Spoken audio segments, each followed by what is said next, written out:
Yes, I think the big question for Singapore's future is, can it really survive and do well as a global city which is at the same time a city state in a world which is going to look quite different and in many ways more dangerous and divided than it has done in the last half century. We're in a new phase of deglobalization around the world. There is a lot of new protectionism in the pipeline. What's most dangerous about it is that it's led by the big powers, by the United States, by China, and I think by an increasingly inward looking EU, of course, without Great Britain. China as a rising mercantilist power is a threat. One has to face it realistically. There are genuine national security concerns. Hello, Razeen. Hello, Petri. How are you? I'm pretty good. It's midsummer here in Tallinn, so quiet. How is the summer in the city, Singapore? Well, we're going through a few rainy days. It's been raining today and it's pretty overcast.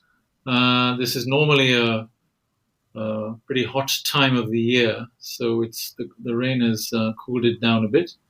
But a taxi driver once told me that in Singapore there are 3 seasons: hot, hotter, hottest. That's it. How big is the difference between those? Not much. It's between 30 and 35 degrees, or thereabouts. So what is fun and cool in Singapore? I haven't been there for a while. Well, at the moment, nothing, of course, but that's true everywhere or most places around the world. Well, Singapore has a reputation for being straight-laced, which is true. It's a controlled society. It's not a place where people generally go wild.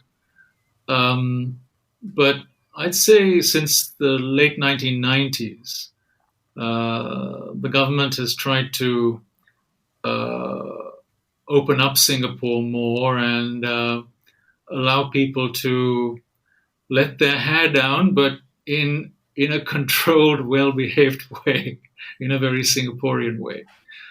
So there is much more of a restaurant scene, an arts scene, even a clubbing scene, a bar scene than there used to be. I'd say Singapore has global city characteristics. There aren't that many genuine global cities around the world where you have a confluence of ideas and activities from different continents, not just one continent.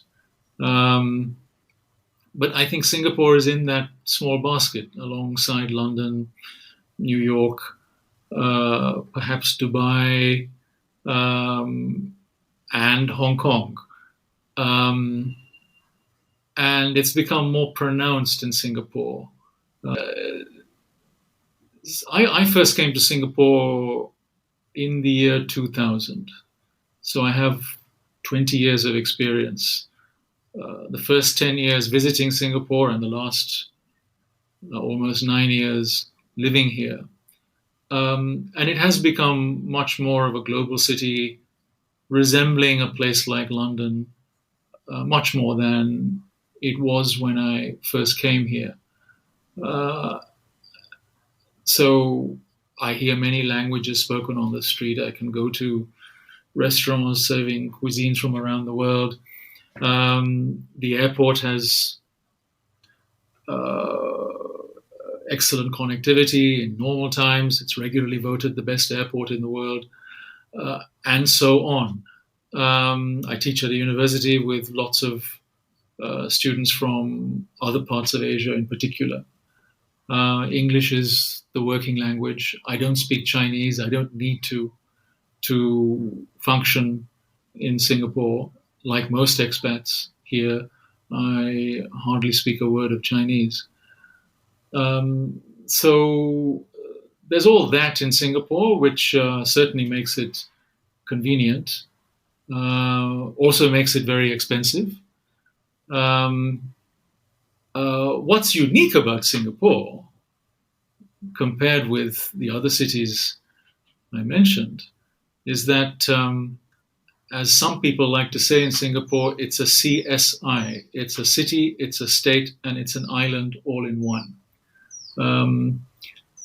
So it still feels a little strange living in Singapore, because it's not as if you live in a big bustling city, but then can take a car or a train or a bus to another city or the countryside or a small town in the same country. To leave Singapore, either you have to go across one of two bridges to Malaysia, another country, so you have to show your passport, or you take a flight from the airport to another country and show your passport again.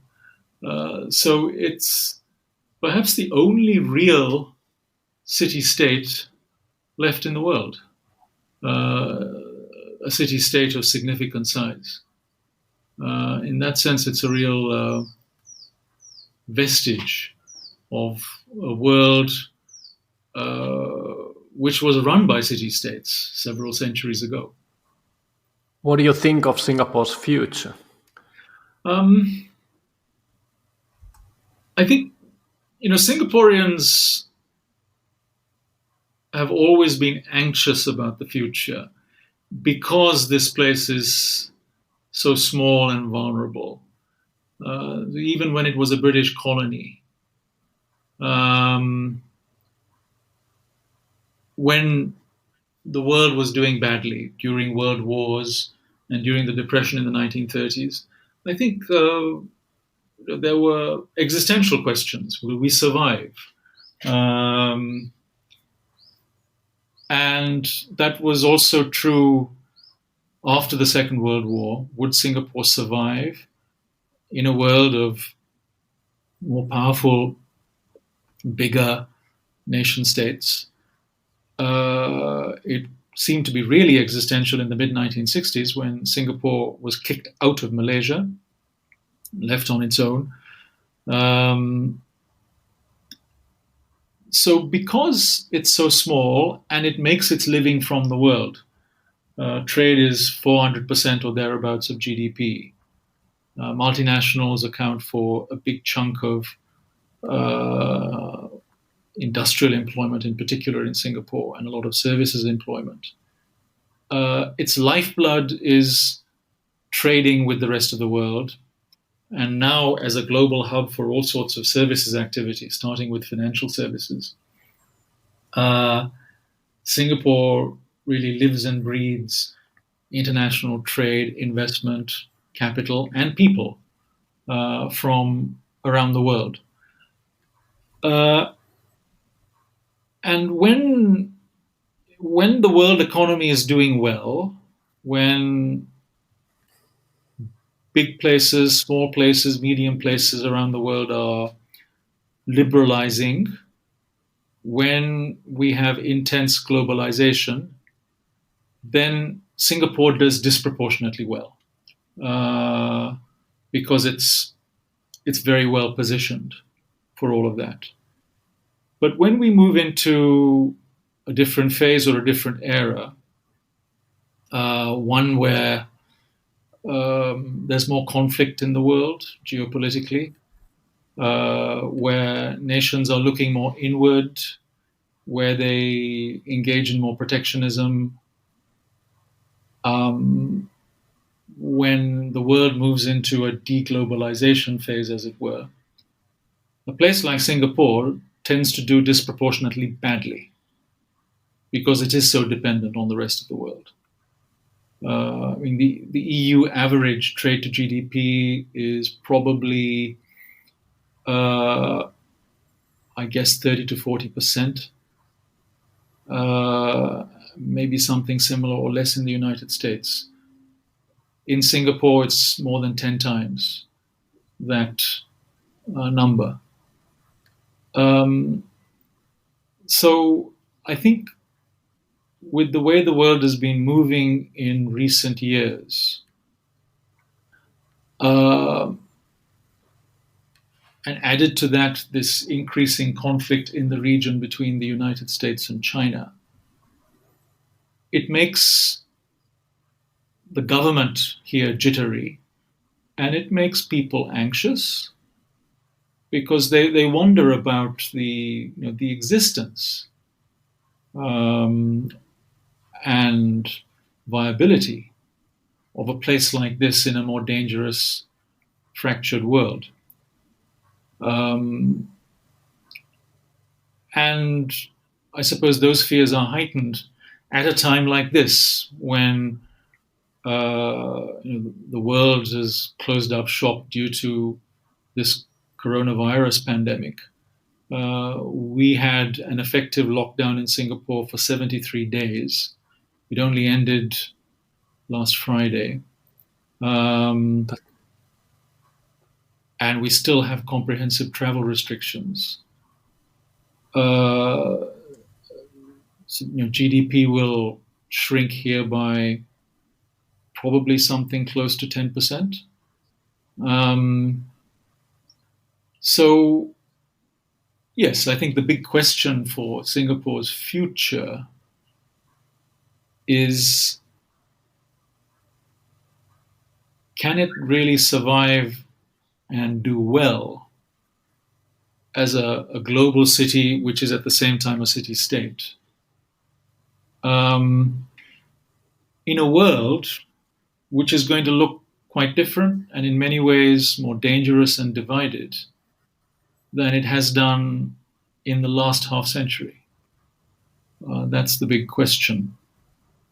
Can you recommend it to someone who is having maybe their own company and they need presence into Asia? Now Hong Kong is basically out of the question, and there really isn't that many regional headquarters places to put your company. Is it worthwhile to still consider Singapore? Yes. Notwithstanding all the worries and anxieties I mentioned, I think the answer is still yes. Even without bringing Hong Kong into the equation. Why? Because growth rates are still much higher in this part of the world than they are in the Old West, or most parts of the Old West.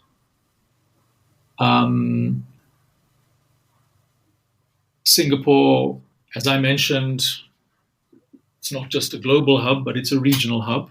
Hong Kong and Singapore are the main destinations for multinationals for regional headquarters operations. If you look at these economic indexes, Singapore takes pride in coming at the top or close to the top of most of them. It's regularly ranked number 1 or number 2, at the least in the top 5 in the Doing Business Index, the Economic Freedom Index, the World Bank's Logistics Performance Index, and so on. It's not hype. It's true. I think it hits you when you come here as a visitor. As soon as you arrive at the airport, you get the impression, yes, this is probably one of the best airports in the world. It takes very little time to disembark from your plane, to check into your hotel downtown. I actually timed it once. I think the fastest I did it from my apartment on the West Coast to actually checking in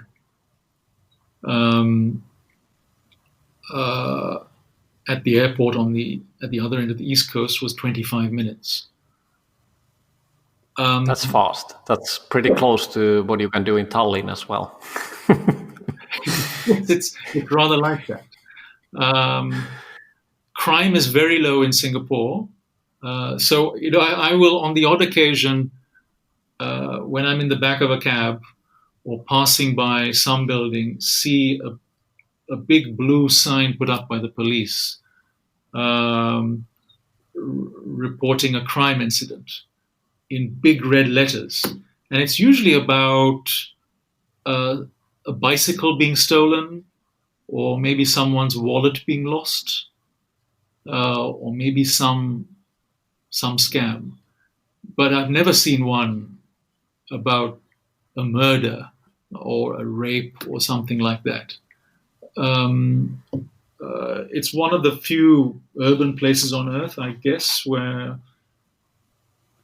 even a lot of women will feel reasonably safe walking alone late at night. Um, uh, Doing business here is, compared with most of the rest of the world, very straightforward. You can set up your business in a matter of hours.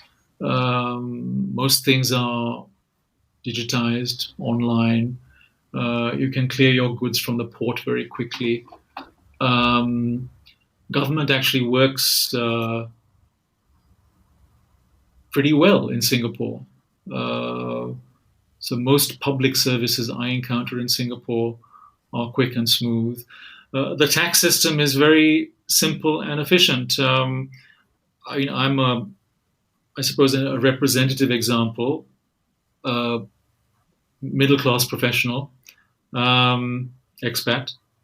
About 10% of my gross income goes on tax, and I don't have to fill out a tax form. It's all done by my employer. Anything I earn outside Singapore, which is legal, I can remit to Singapore without paying tax on it. So there are also good international schools, expensive ones. There's good healthcare. Public transport is very good. In other words, it's a city that really works very well in the basic, even the sophisticated, functional sense. And it's a very good platform for traveling and doing business around the wider Asia. It's also geographically very well located. It's roughly halfway between India and China. So from here, it's a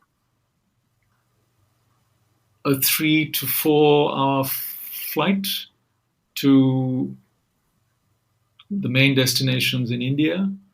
It's a 6-hour flight to Beijing. It's a 3-hour flight to Hong Kong. Maybe a 4.5 hour flight to Shanghai.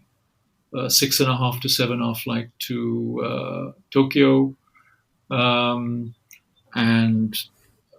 Perth is 5 or 6 hours away. Sydney and Melbourne are 8+ hours away.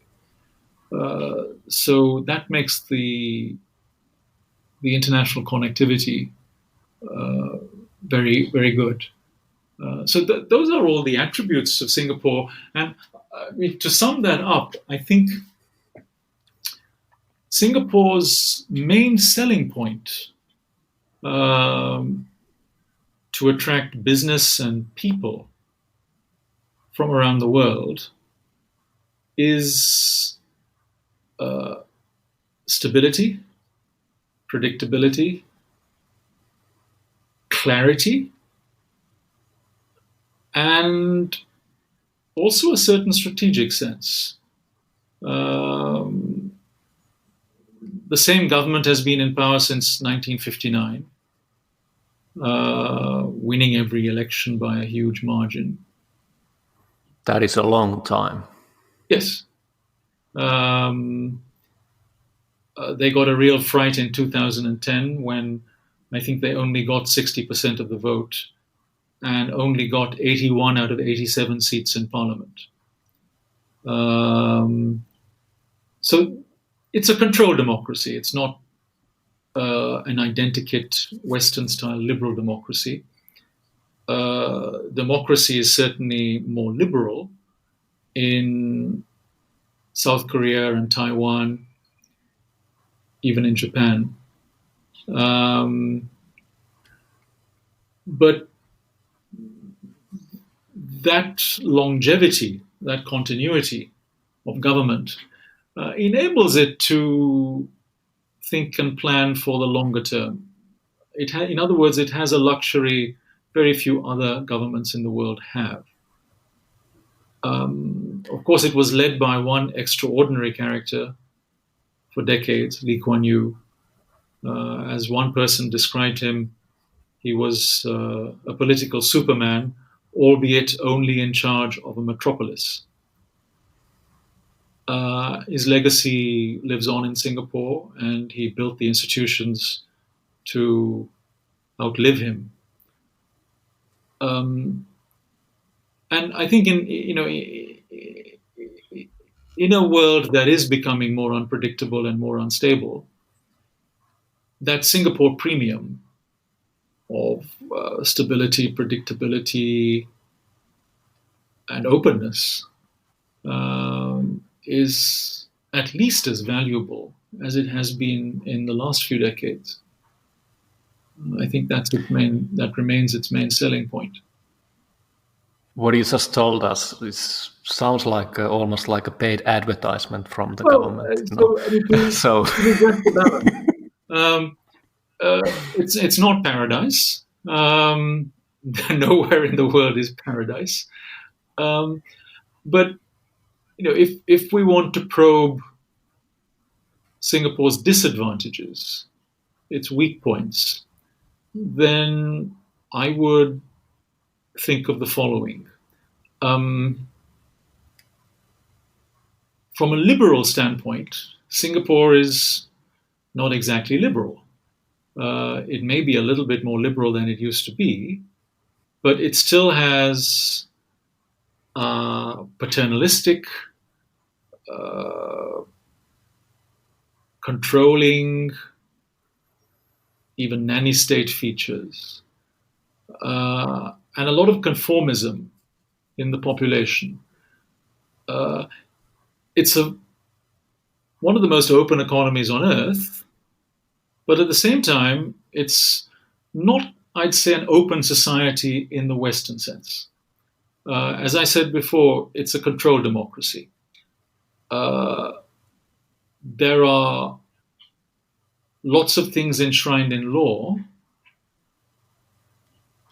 and many things in practice, formal and informal practice, that don't conform to Western-style liberalism. Restrictions on the freedom of speech, on the freedom of assembly. There's a lot of self-censorship still in Singapore. The mainstream media is highly controlled.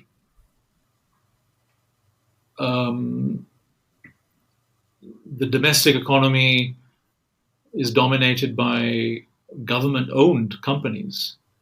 The government, in one sense, is a Western classical liberal's dream. Low taxes, little red tape, free trade, for example. But in another sense, it's an industrial policy interventionist's dream. The government owns lots of companies, including Singapore Airlines, the national carrier, and the Port Services Authority, the main taxi company, one of the main banks, and many, many other things besides. The government-linked companies dominate the local stock market. The government intervenes in all sorts of micro ways. And over the decades, the governing elite here has engineered Singapore, and engineered a largely conformist local population. One reason, perhaps, why Singapore still relies so much on importing foreigners. And that translates into a society and an economy without much genuine innovation. And I think this is the really big difference between, say, New York and London and other cities I can think of in the West, or the kind of subcultures you're familiar with in Tallinn, on the one hand, and Singapore on the other hand. Singapore is very good at imitating what's already been done in the West, and then copying in a very sophisticated way to do even better than the West. But what you don't find in Singapore, or find little of in Singapore, is genuine innovation in the Schumpeterian sense. There's very little creative destruction in Singapore. There is a startup culture, but even that is government supported. But it's not the kind of startup culture that you would associate with Silicon Valley or Herzliya in Tel Aviv, places like that. This is still a society and an economy that's dominated by big companies, by big multinationals, and by big domestic companies, most of them owned by the government. So it's an excellent place to put a regional headquarters, but if you want to disrupt the market, that's probably not the best place to do that. Yeah. So it's I think quite common to find your usual list of Western multinationals with their regional headquarters operations here.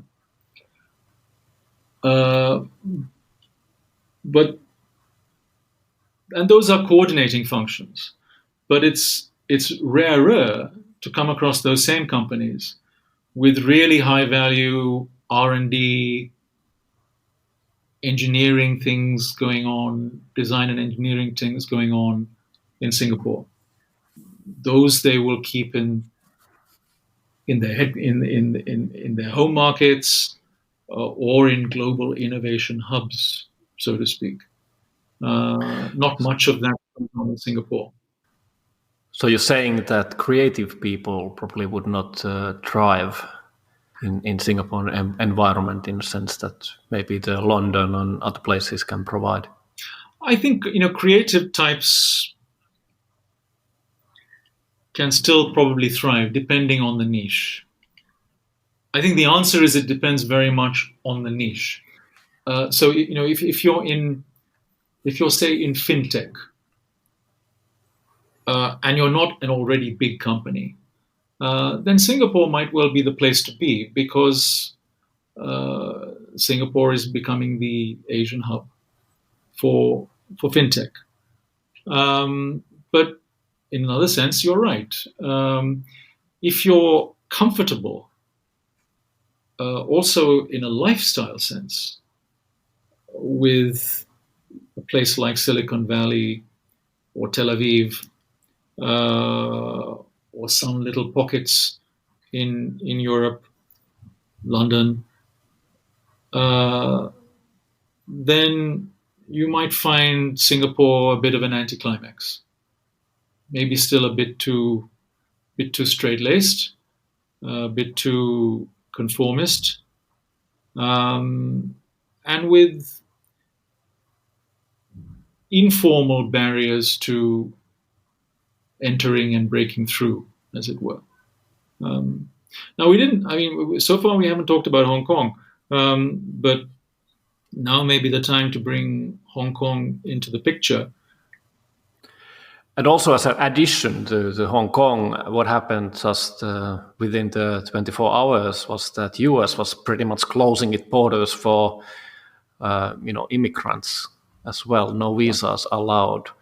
Yeah. So you've been focusing on trade policies and you're expert on the field. Is that, I think that's also an interesting aspect. We can obviously talk about Hong Kong, but I think these are kind of related things, it's a global world.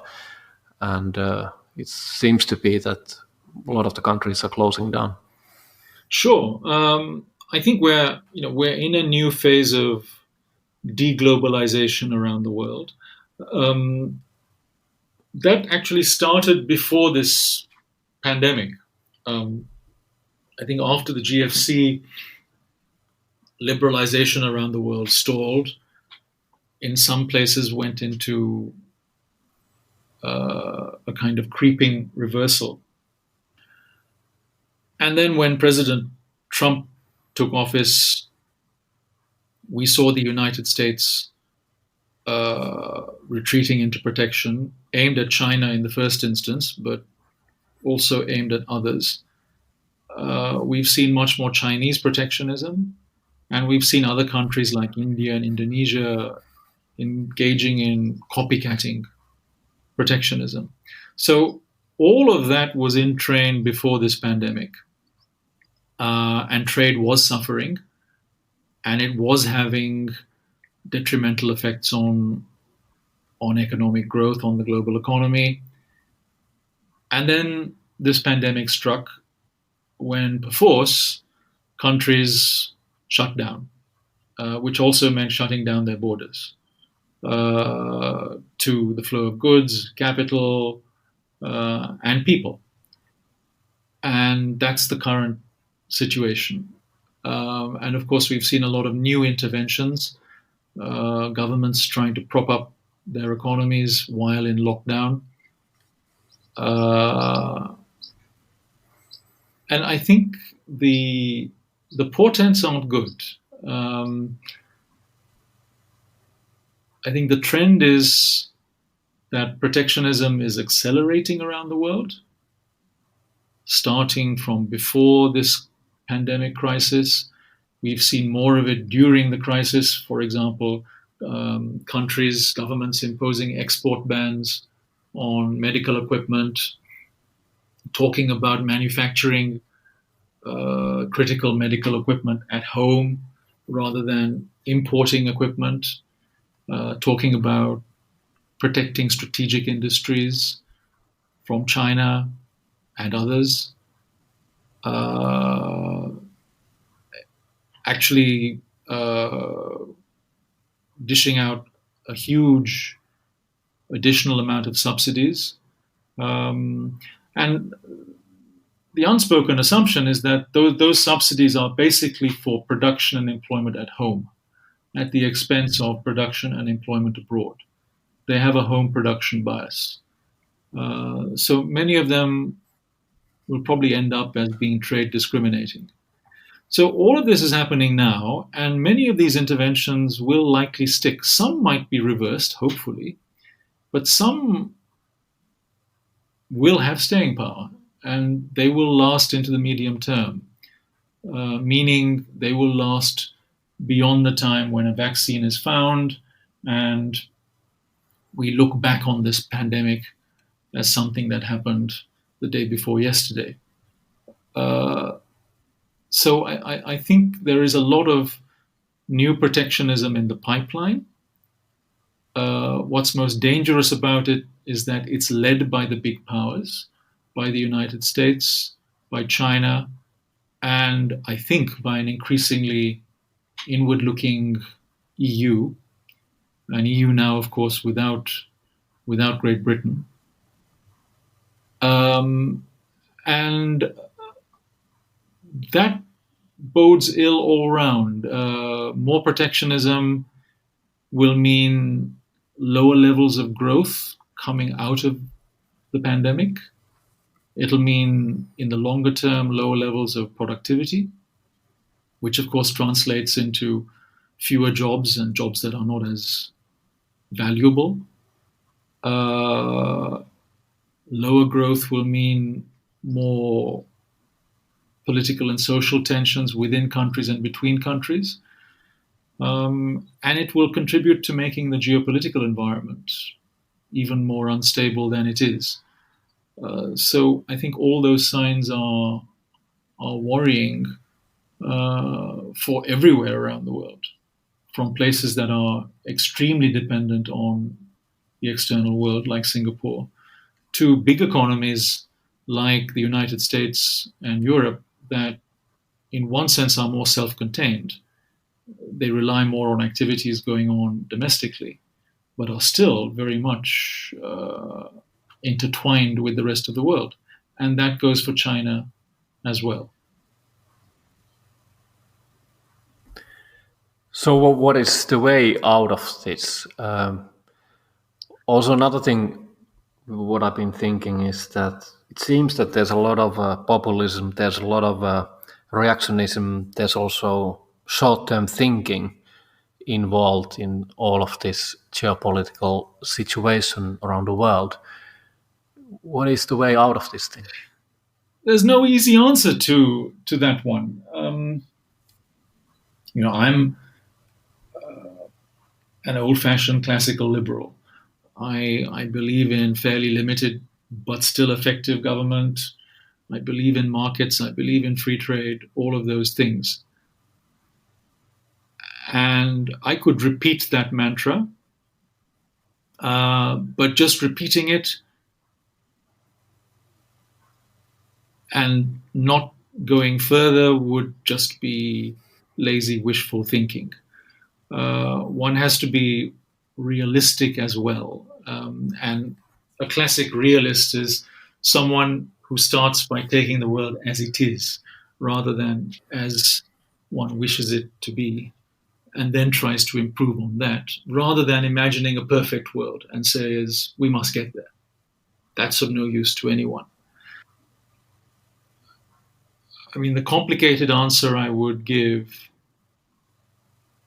taking a stab at your question, would be to say, I think it's incumbent on decision makers of a liberal mind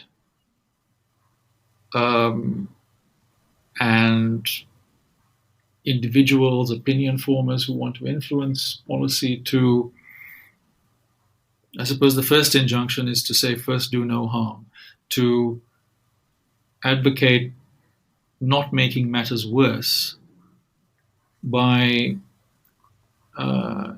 engaging in ill-advised interventions. And that probably starts with protectionism.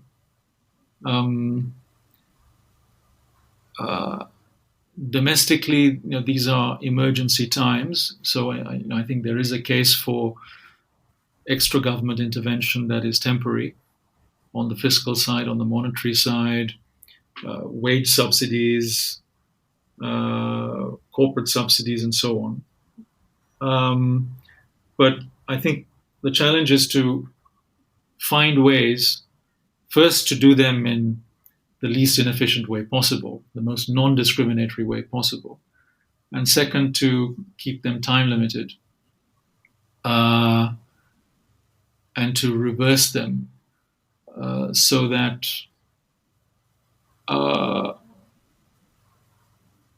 regulation doesn't get in the way of recovery. That's the simplest way I can put it. The answer is more complicated than that, of course. I think one has to be pragmatic about this. I don't have much time for really ideological doctrinaire libertarians who say this crisis is hyped, we don't need these lockdowns, we should allow people their freedom and to take the risk of getting infected, but that's their call, and keep economies going. I think that's just reckless, not just from a public health standpoint, but from an economic standpoint. I think it's important to combat the kind of populism that we've seen in the West so far. I don't think laissez-faire, pure laissez-faire, is the way to combat it. I think one has to be pragmatic about thinking of interventions that would repair the social fabric while keeping markets open and functioning. And without making government too big and too intrusive. And on the international front,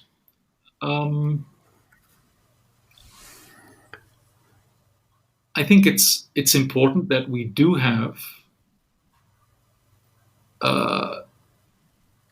leadership and cooperation to keep markets open, to provide public goods, as it were, to keep the world economy open. And that's really difficult because the country that we expected to take the lead in that, the United States, has certainly not been leading, or has been leading in the wrong direction under Donald Trump. It is more inward-looking and populist itself. That infects foreign policy, including and trade policy. Some of those things are not likely to change with a Biden presidency. It's important to look to build coalitions of the like-minded, broadly speaking, around the world, to keep the world economy open, and also to prevent international political tension from escalating into, well, violence and war. There's a role, I think, for small countries and so-called middle powers, including places like Singapore, Australia, New Zealand, Japan, South Korea, to push that agenda, to try and nudge the Americans and the Europeans to be more outward-looking and globally constructive, and to face the new dangers coming out of China. I suppose there was a time, maybe 10 or say 15 or 20 years ago, when I was, I think, more sanguine about China. I took the standard liberal position that we should remain fully open to China, and that with globalization, China itself would become progressively more open, and more of a stakeholder, to use Robert Zelig's term, in the international system than a threat to a liberal order.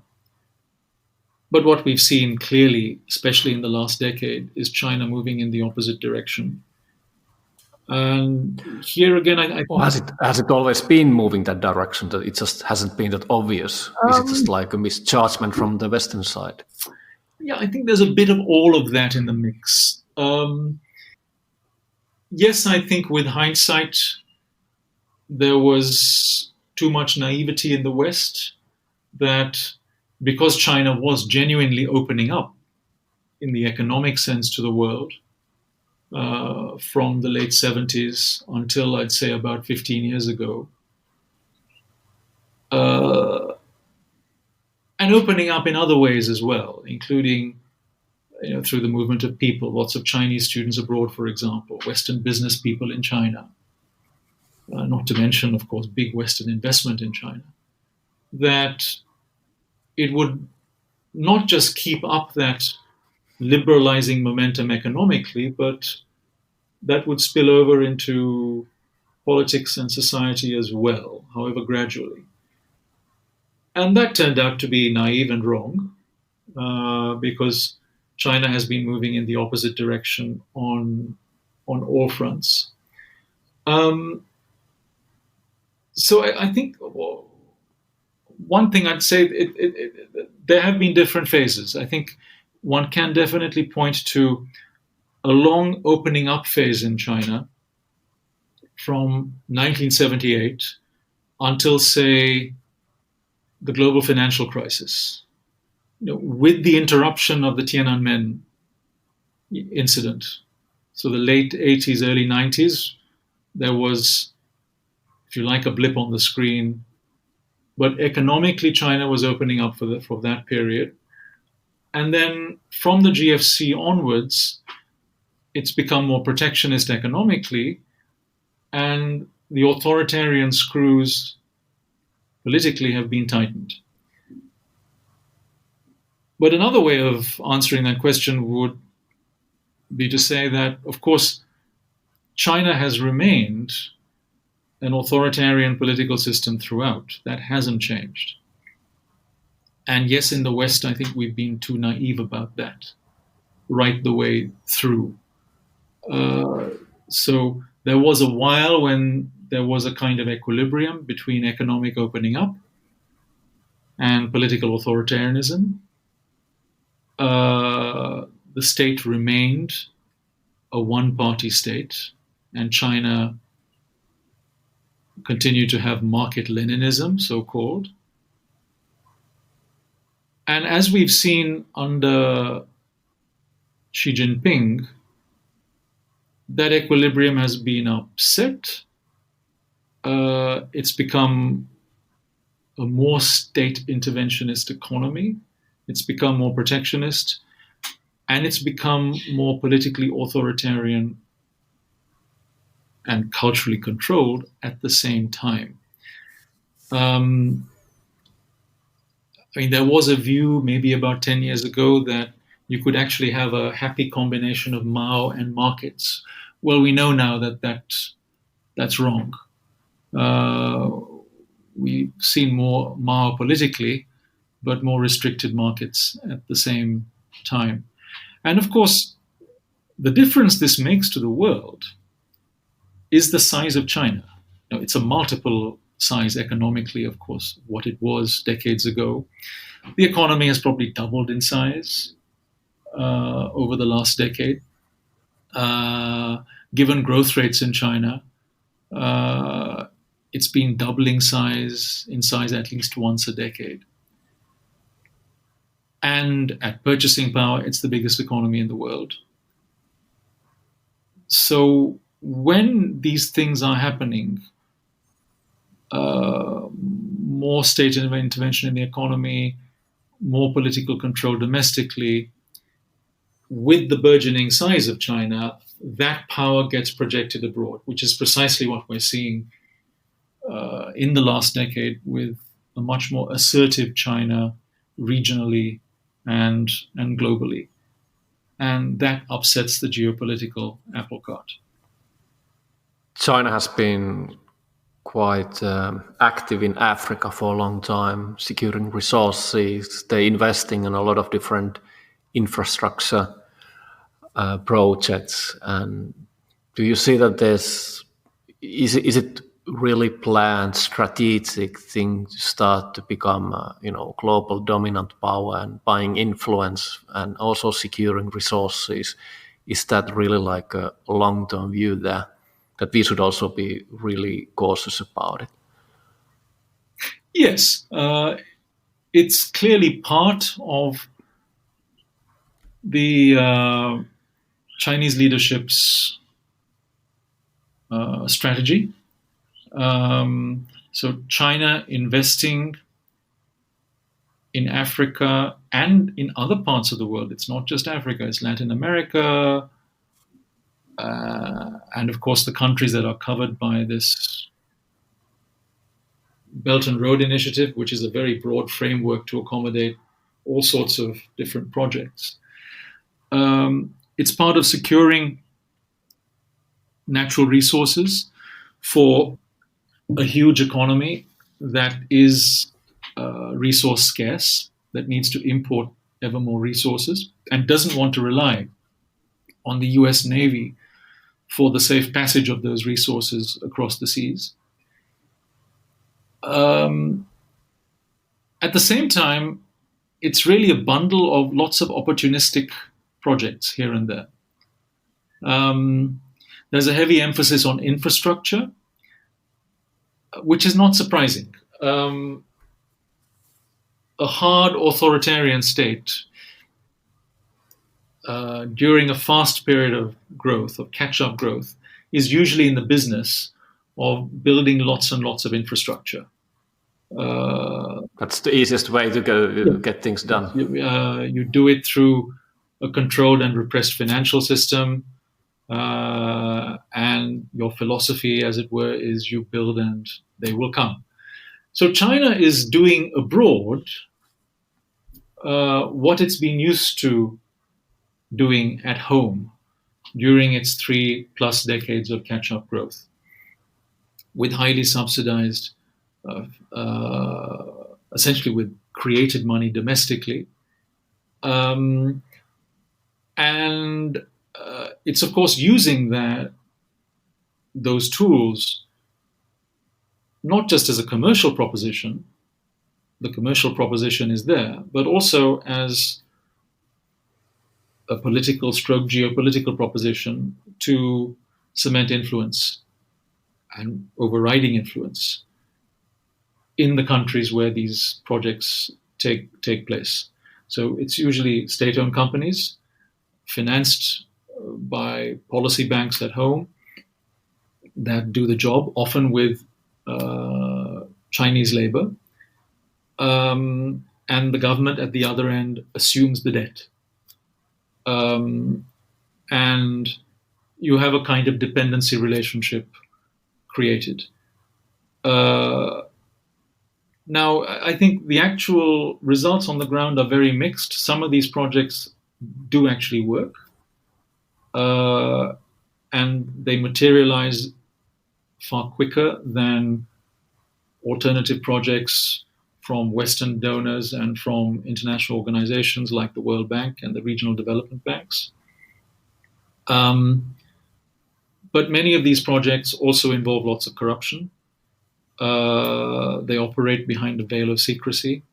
They involve the co-option of local political and commercial elites. And help China recreate in the 21st century the kind of tributary system they used to have. So it's in the minds of Chinese strategists, and certainly in the policy conversation, that what China is doing today is reminiscent of the kind of tributary system the Middle Kingdom had in previous centuries. And I would translate that into China becoming a classic mercantilist power. And I think this is the big difference between China now and its ambitions for leadership abroad and US leadership during the Pax Americana. Of course, the Americans have thrown their weight about unilaterally and bilaterally. Of course, there's been a lot of power politics involved. But I think the great gift of post-1945 American leadership has been to provide the public goods for international order, starting with global peace, extending to free-ish trade and capital flows around the world,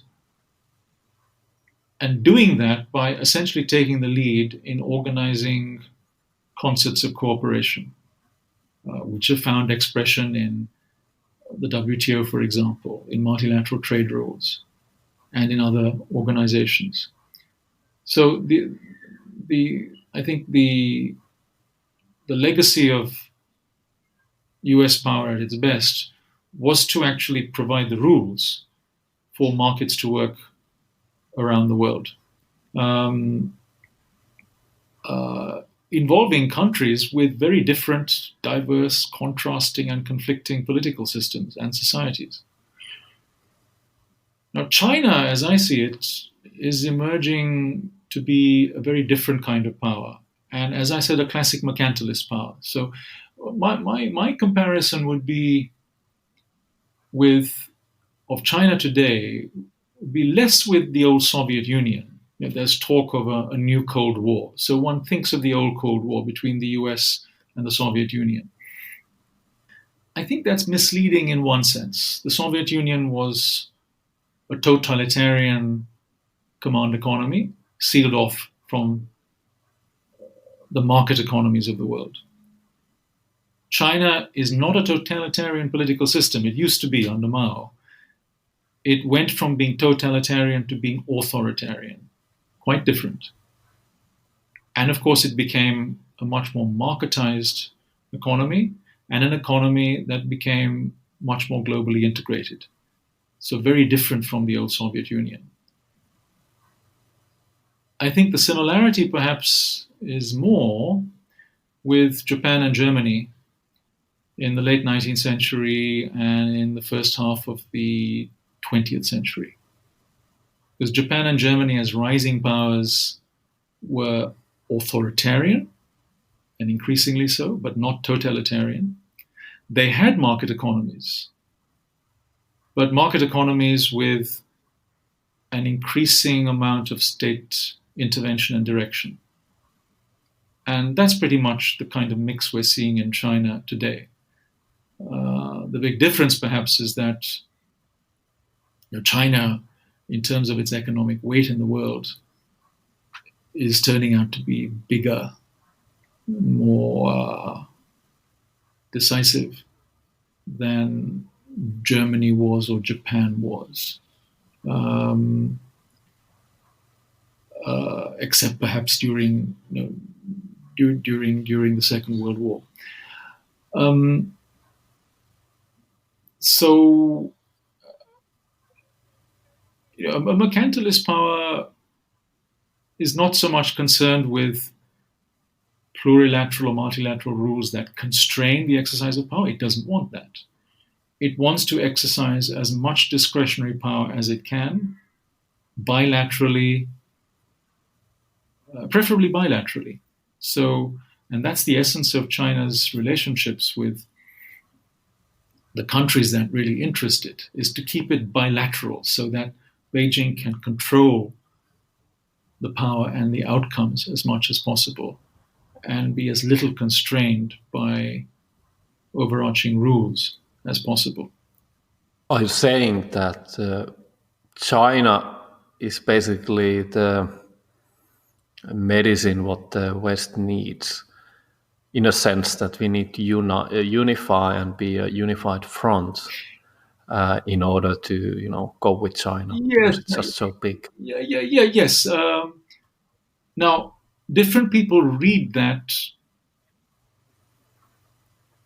medicine from China in different ways. So one way of reading it would be to say, well, China as this rising mercantilist power shows how superior it is to Western liberalism, which is a kind of self-enfeeblement. So we need to become more like China. We need to become more mercantilist ourselves in order to combat China and defend the West. And I think that is precisely the wrong way of looking at it. It's the wrong answer. So going basically back in history. Yeah. And I think that's a recipe for self-harm. I think the right diagnosis, or the better diagnosis, is that yes, China as a rising mercantilist power is a threat. One has to face it realistically. There are genuine national security concerns. Dealing with them might actually involve restricting trade and technology transfer and supply chains up to a point. But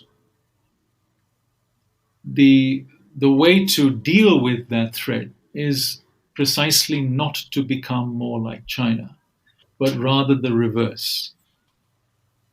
It's for countries of the West with like-minded allies outside the West to actually become more liberal and more open, to strengthen the market economy, the rule of law, open societies, and liberal democracy, to allow societies to allow economies to innovate and societies to flourish, while maintaining or increasing military strength.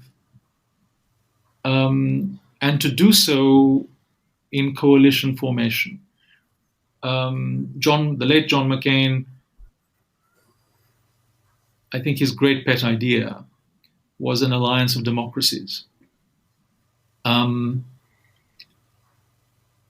He couldn't advance it in a time that was more complacent about China and more generally about the rise of authoritarianism around the world. Maybe the time for that idea has come, or should come.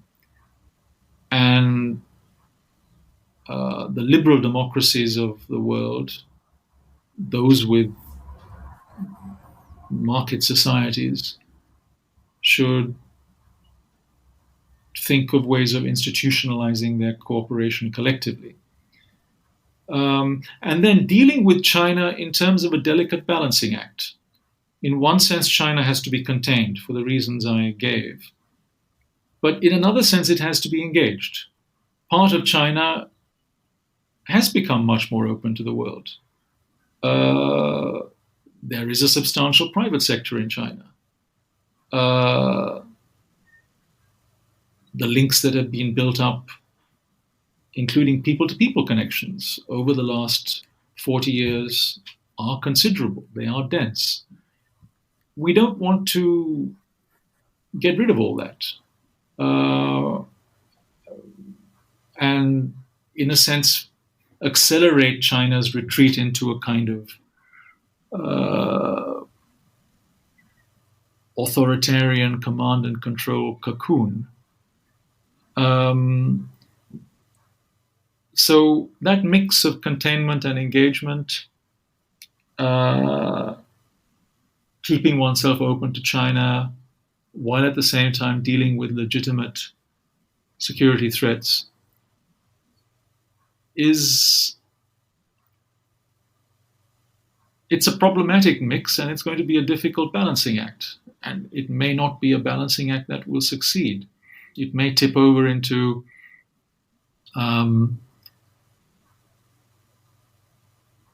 extreme reaction of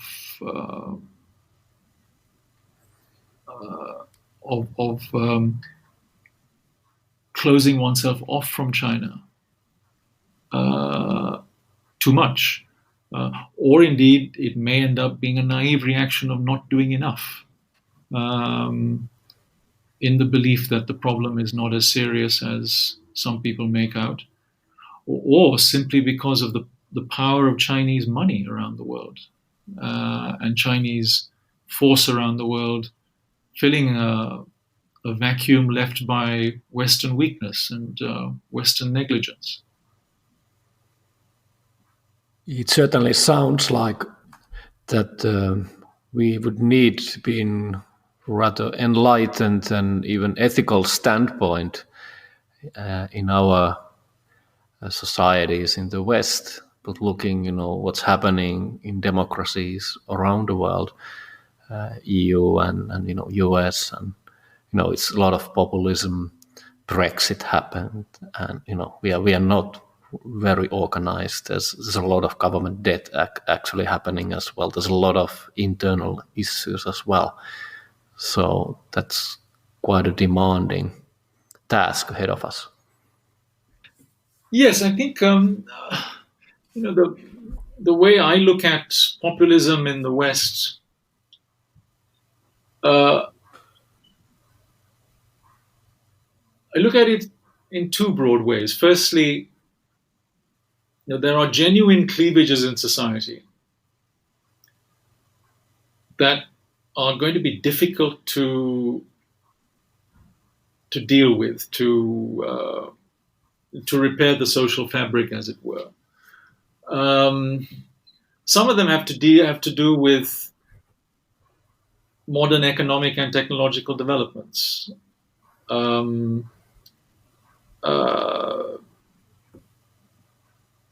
People who are less educated and less skilled have done relatively worse than in previous eras.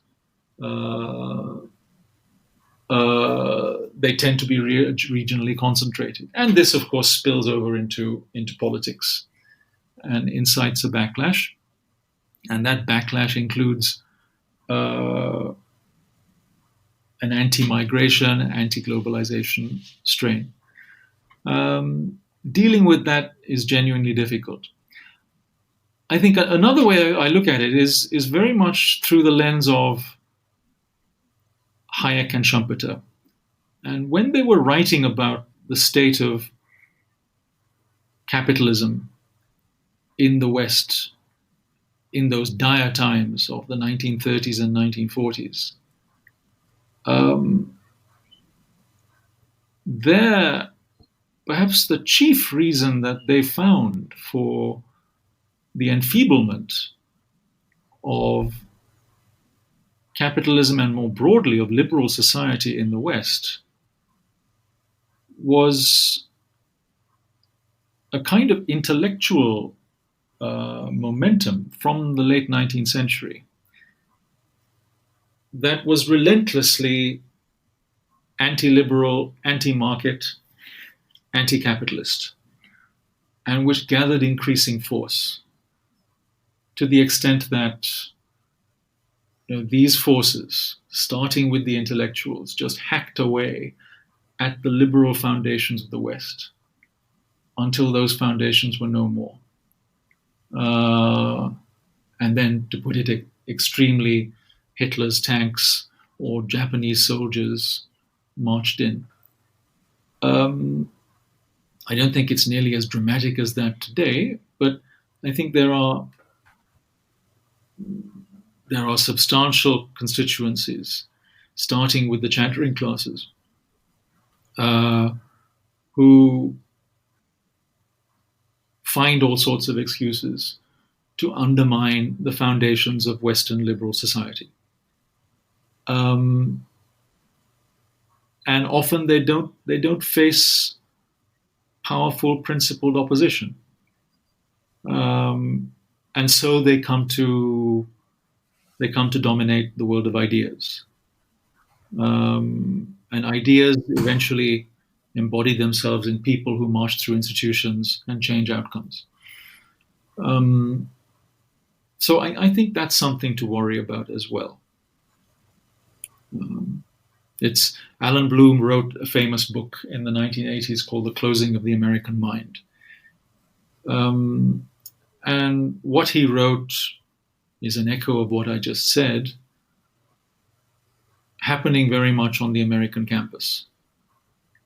And that has, if anything, got more extreme on the American campus since his day. It's happening on European campuses.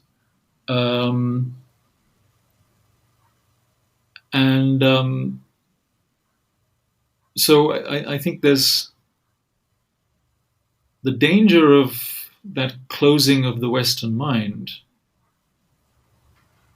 which then becomes dominated by a kind of rampant postmodern relativism that progressively enfeebles the West and makes it more vulnerable to threats from outside, not just from inside.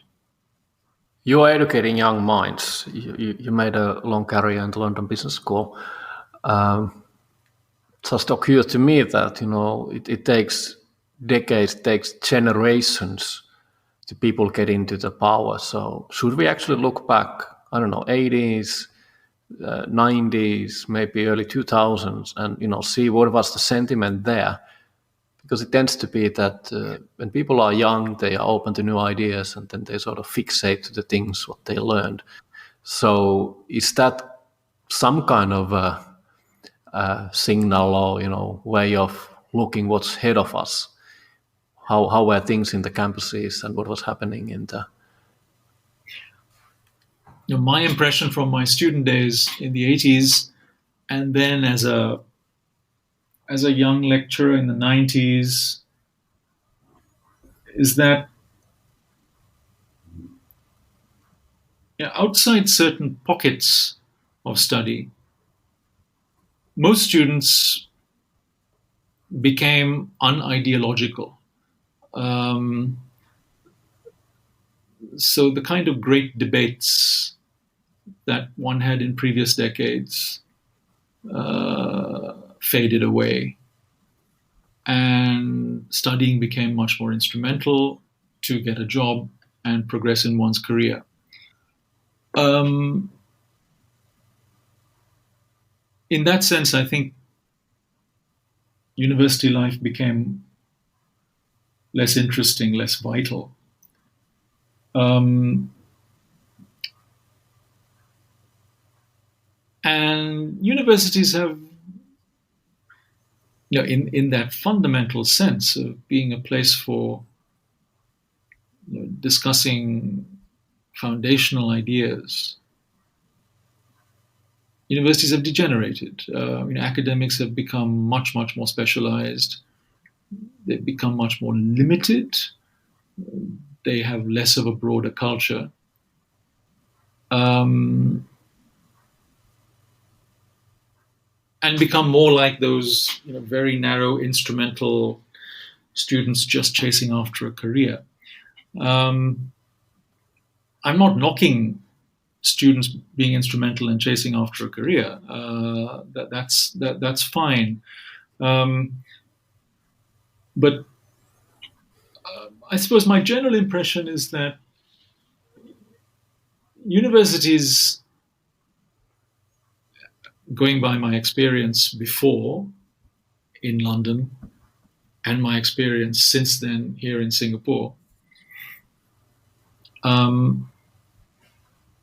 not really the places these days where great ideas germinate, get chewed over, and propagated the way that might have happened once upon a time. You get instrumental stuff coming out of universities. And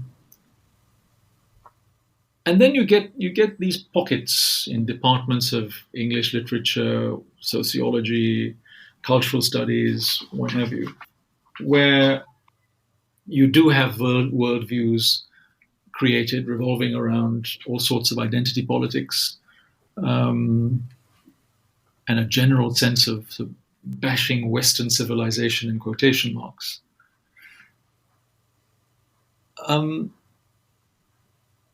It's just much more fractured.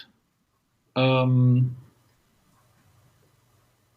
yes, the graduates from these places go on to march through the institutions, and ideas still matter in a sense. But I don't get a sense, looking back on my career, my teaching career started almost 30 years ago, that I was shaping these minds, who would go out into the wide world and shape outcomes that would correspond to what we discussed, in a seminar back in the early 1990s. I don't think I ever got that impression, and I think that's a sign of the times. Maybe it would have been different a few decades earlier. You mentioned that you always feel like an outsider. Can you tell something about your past? And I think you've been having a bit of a self-discovery journey, and you put it in book. Yes. So I'm half Sri Lankan, half British. I was born in Colombo, the capital of Sri Lanka. My mother comes from North Wales. My father is a Muslim from Sri Lanka. They met on a ship. My mother went out to Ceylon, as it was then called, to get married in 1961. Then I came along in 1965, and my two younger brothers in the years after. And growing up in Sri Lanka, my childhood there lasted until I was about 13, so until the late 70s. I always felt half-half, a half insider, a half outsider. I felt different from my father and my cousins and my uncles and aunts because I never felt completely Sri Lankan. I felt somewhat detached. And then when we went to live in the UK, I certainly didn't feel completely British. I felt equally, if not more, detached. And that feeling of being a half outsider I've carried with me throughout my life, wherever I've been, wherever I've lived. Usually looking in to what's happening around me from the outside, never really feeling a member of the club, full insider, as it were. And I'm comfortable with that feeling. It has its disadvantages, but it has its advantages. Taking a distance, looking at things maybe with clearer eyes and a cooler frame of mind.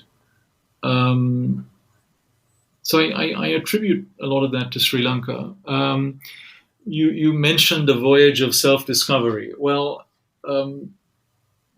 I suppose going back maybe about 15 years, that there was a long period from the late 70s until 2006 when I went back to Sri Lanka very infrequently, only for the odd holiday once every 4 or 5 years on average. So Sri Lanka wasn't a big part of my life for about 3 decades. But I felt some kind of call to go back. I suppose from my early 40s. And then when I did start going back, and the first visit back was in 2006, which was also a few years after my father died, I felt a really powerful pull back to Sri Lanka. So I resolved to go back and travel around, to reconnect in a sense with my childhood years, which were mainly the 1970s, and to really discover Sri Lanka afresh, because I'd seen a limited amount of it as a child, and I wanted to see much more. So I started doing a lot of traveling around the island. I spent a lot of time in Colombo, and then when I moved to Singapore almost 9 years ago, it gave me the opportunity to do a lot more traveling and to spend a lot more time in Sri Lanka, because it's only a 3.5-hour flight away. And early on, once I started going back, I told myself I really want to write a book about Sri Lanka. But early on, I also told myself I don't want to write an academic book about Sri Lanka or a policy book about Sri Lanka. For one thing, I'm not a Sri Lankan expert in that sense. And also, I was getting a bit bored with academic, even policy writing. I wanted to write a writer's book on Sri Lanka, something less constricted, more free-ranging, something that could mix together lots of different subjects: history, current affairs, politics, religions, ethnicity, culture, and my own story of growing up in Sri Lanka, of being absent, and then coming back. So, and of course, once I resolved to write about Sri Lanka, it meant that when I went back and went traveling, I did so much more seriously because I had a purpose.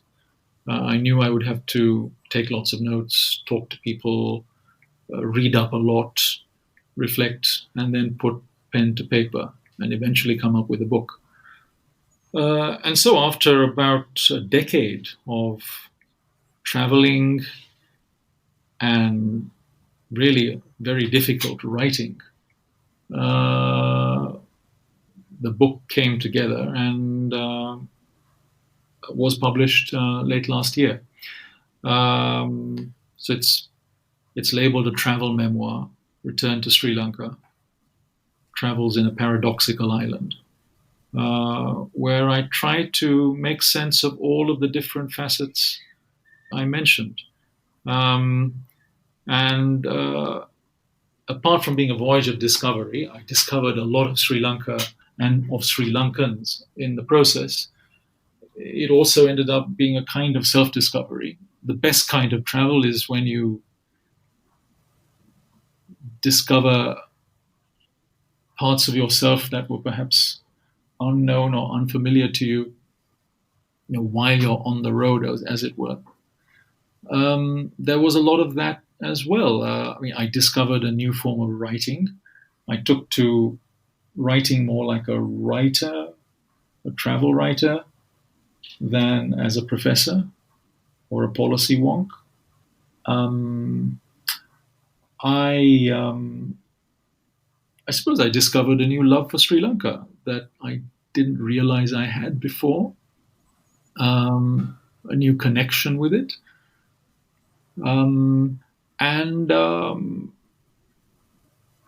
I discovered Buddhism and meditation along the way. That was a kind of parallel journey, Vipassana meditation in particular.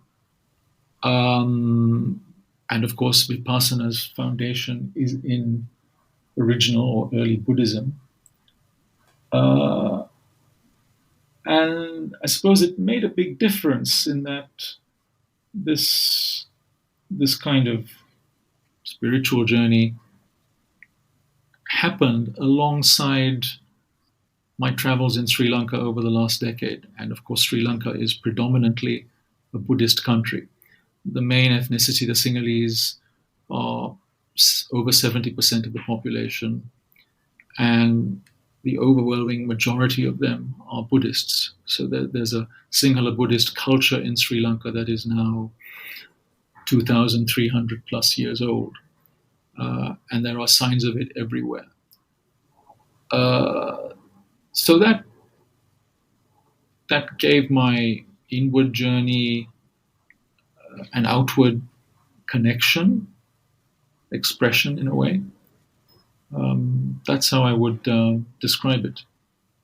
How has the reception been for the book inside of the country and also for the outside? It's still relatively early days, and this pandemic has thrown a bit of a spanner in the works because, of course, I can't travel to book festivals and do traditional face-to-face book talks. So far, the reception has been very good in Sri Lanka. I had my book launch in Colombo just before the world went into lockdown. This was in late February. I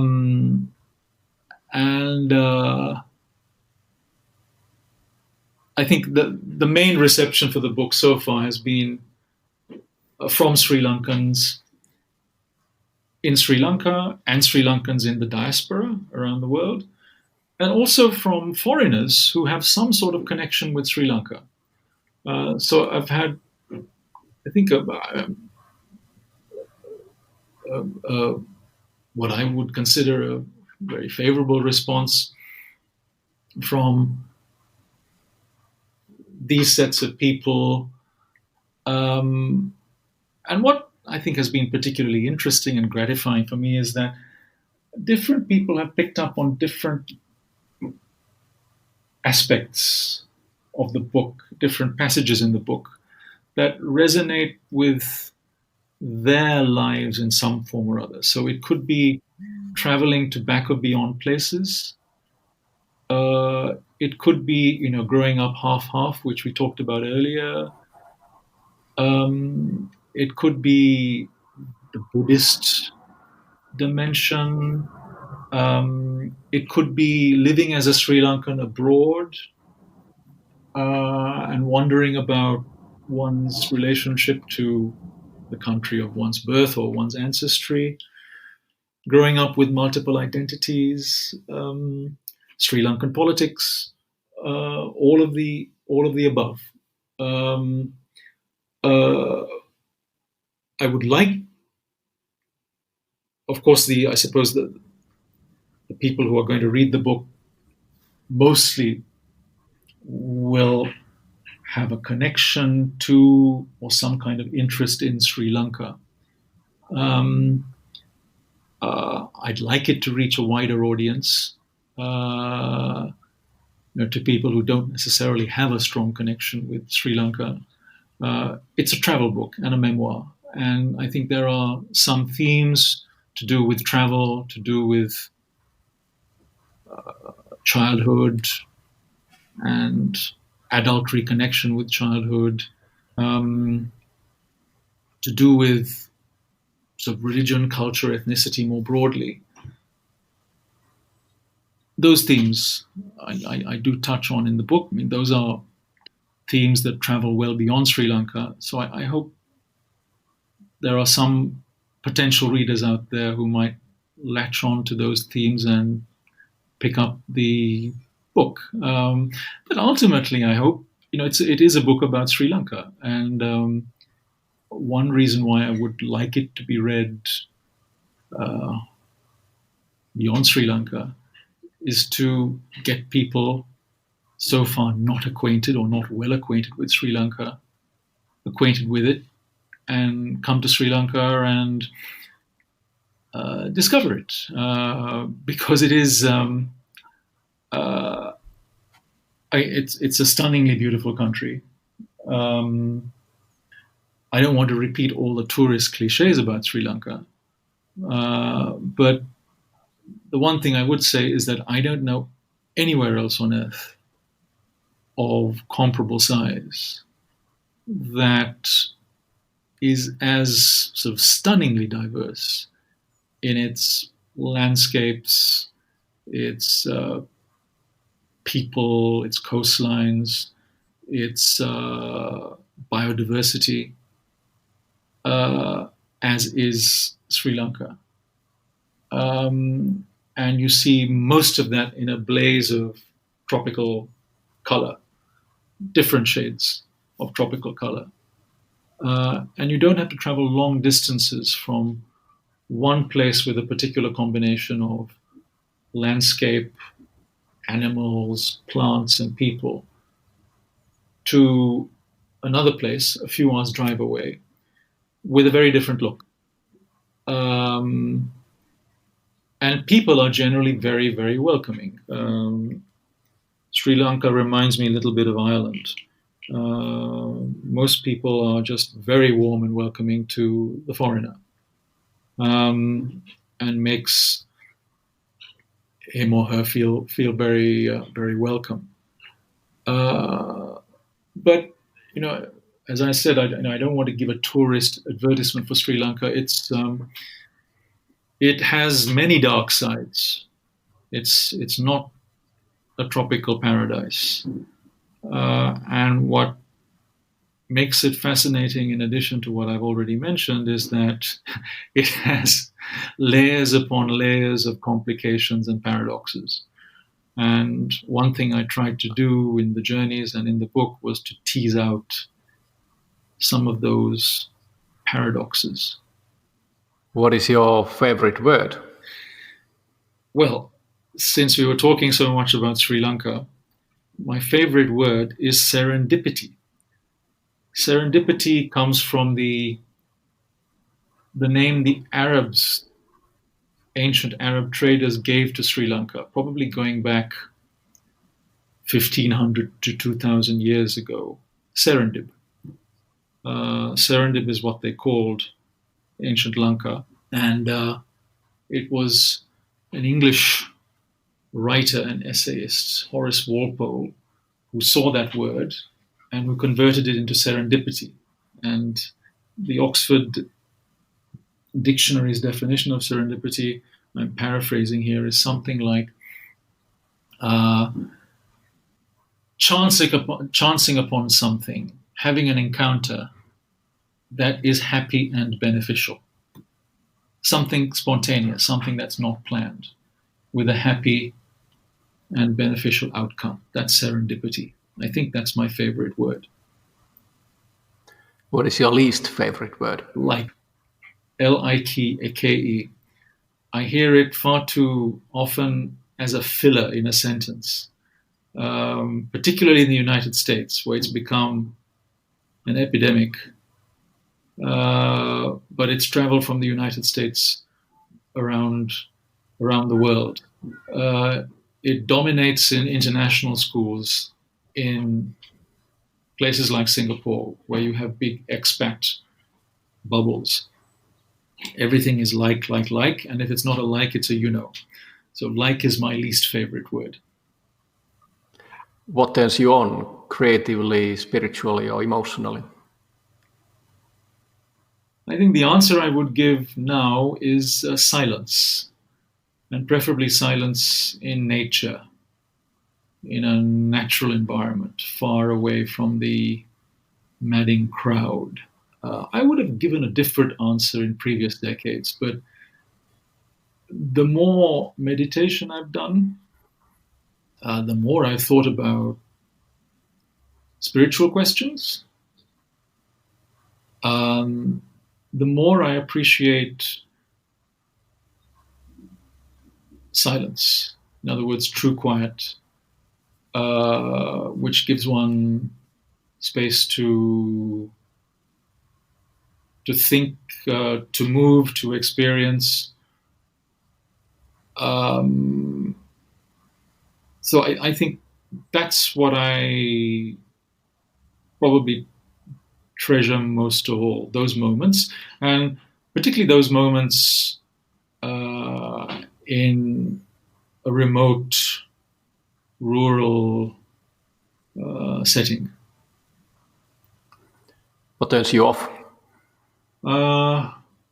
Relentless self-promotion. So, Have you been doing that lately? I hope not.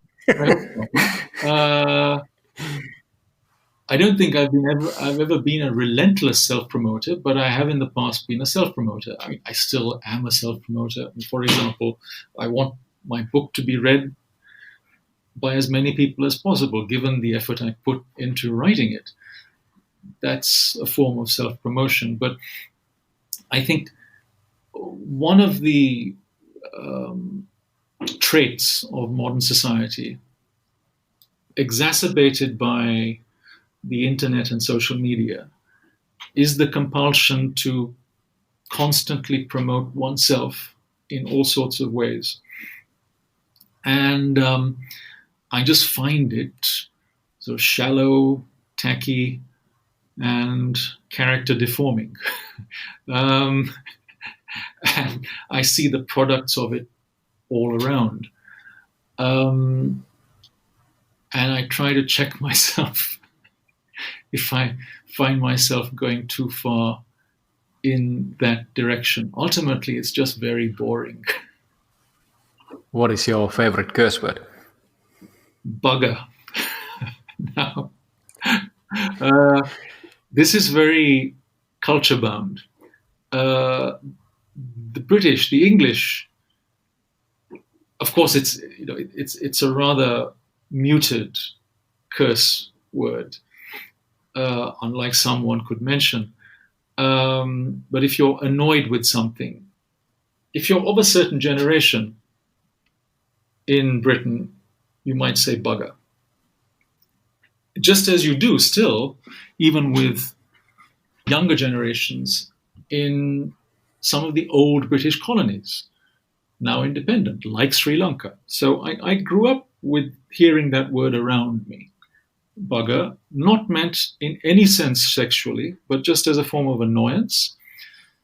Sometimes even as a way of teasing someone or as a kind of term of endearment, you bugger. But if you take it out of that specific cultural context, of course, it can be misread and lead to unfortunate consequences. What sound or noise do you love? I've been spending a bit of time in Japan in the last 3 to 3.5 years. I've been to Kyoto 5 times in 3.5 years. My first visit was just 3.5 years ago. Kyoto has rapidly become perhaps my favorite city in the world. I would love to live in Kyoto and travel around Japan for 6 months to a year at some stage, but live in Kyoto. And Kyoto, of course, was capital of Japan for 1,000 years.